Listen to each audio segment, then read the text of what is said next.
To start customizing your Shopify theme, go to the online store section in your admin panel and click on Edit Code. Then select Customize Theme to launch the visual editor.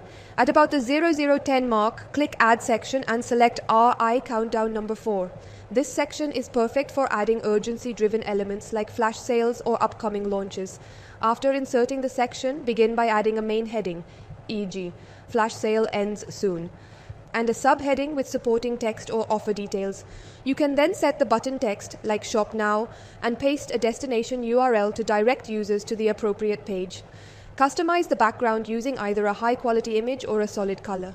Adjust text color, button background, and button text color to match your brand palette.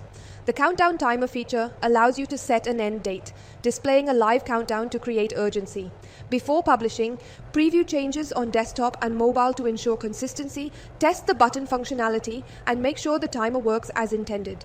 This section can significantly boost conversions when paired with clear messaging and time-sensitive offers.